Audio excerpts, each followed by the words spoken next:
ଜାଣିଛନ୍ତି ଲାଇଫରେ ଆପଣ ଯେକୌଣସି ଫିଲ୍ଡରେ ହୁଅନ୍ତୁ ନା କାହିଁକି, ଯେକୌଣସି କାମ କରନ୍ତୁ ନା କାହିଁକି, ଯଦି ଆପଣ ମନରେ ଭାବିବେ ଏଇ ଯେଉଁ କାମଟା ମୋତେ ଆଜି ମିଳୁଛି ବା କରୁଛି, ଏଇଟା ହିଁ ମୋର କାମର ଶେଷ ଦିନ।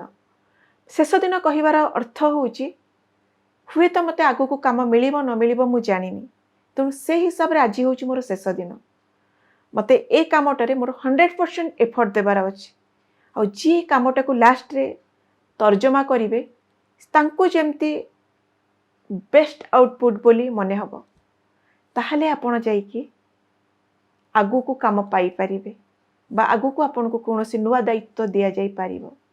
ଆପଣ ଯଦି ମନରେ ଭାବିବେ ଠିକ୍ ଅଛି ଏଇଟା ଗୋଟେ କାମ ତ ଯେମିତି ଅଛି ସେମିତି କରିଦେଉଛି ହାପାଜାଲି ଭାବିଦେବେ, କାଲି ପୁଣି ଆଉ ଗୋଟେ କାମ ମିଳିବନି, କିଏ ଜାଣିଲା କାଲିର କାମ ପାଇଁ ଆପଣଙ୍କୁ ସୁଯୋଗ ମିଳିବ ନ ମିଳିବ ଆପଣ କ'ଣ ଜାଣିଛନ୍ତି?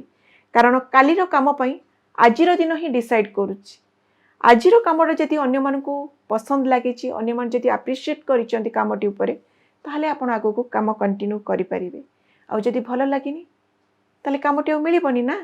ତେଣୁ ସବୁବେଳେ ଆପଣ ମନରେ ଭାବିବେ ଆଜି ହିଁ ମୋର କାମର ଶେଷ ଦିନ, ମୋତେ ଏଇଠି ଏ କାମଟିକୁ ନିଖୁଣ ଭାବେ କରିବାର ଅଛି ଆଉ ସମସ୍ତଙ୍କ ମନ ଜିଣିବାର ଅଛି, ତାହେଲେ ଯାଇ ଆପଣଙ୍କୁ ଆଗକୁ ଢେର ସାରା କାମ ପାଇପାରିବେ।